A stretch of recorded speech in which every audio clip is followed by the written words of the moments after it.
আপনাদের সতর্ক করে দিচ্ছি। পরে বলবেন যে আমি সতর্ক করিনি। আমি আপনাদের সতর্ক করে দিচ্ছি।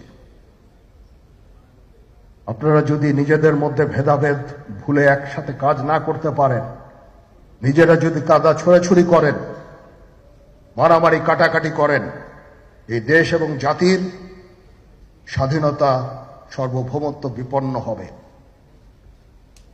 আমি আজকে বলে দিলাম, নাইলে আপনারা বলবেন যে আমি আপনাদের সতর্ক করিনি। আমি সতর্ক করে দিচ্ছি আপনাদের। আমার অন্য কোনো আকাঙ্ক্ষা নাই। আমার একটাই আকাঙ্ক্ষা, দেশ এবং জাতিটাকে একটা সুন্দর জায়গায় রেখে ছুটি করা। I had enough. Was last 7-8 months I had enough. আমি চাই দেশ এবং জাতিকে একটা সুন্দর জায়গায় রেখে আমরা সেনানিবাসে ফেরত আসব। আরেকটা জরুরি বিষয় যেটা আমি ভাবলাম যে আপনাদের সাথে আমি শেয়ার করি। দেশের এই আইন শৃঙ্খলা পরিস্থিতি খারাপের পিছনে কিছু কারণ আছে। প্রথম কারণটা হচ্ছে যে আমরা নিজেরা হানাহানির মধ্যে ব্যস্ত, একজন আরেকজনের বিরুদ্ধে বিষোদ্গারে ব্যস্ত।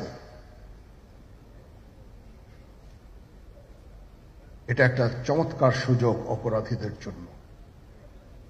যেহেতু আমরা একটা অরাজক পরিস্থিতির মধ্যে বিরাজ করছি, তারা খুব ভালোভাবেই জানে যে এই সময়ে যদি এই সমস্ত অপরাধ করা যায় তাহলে এখান থেকে পরিত্রাণ পাওয়া সম্ভব। সেই কারণে এই অপরাধগুলো হচ্ছে। আমরা যদি সংগঠিত থাকি, একত্রিত থাকি, তাহলে অবশ্যই এটা সম্মিলিতভাবে মোকাবেলা করা সম্ভব হবে।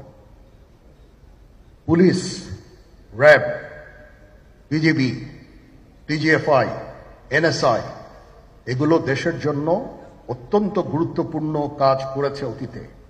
খারাপ কাজের সাথে অসংখ্য ভালো কাজ করেছে।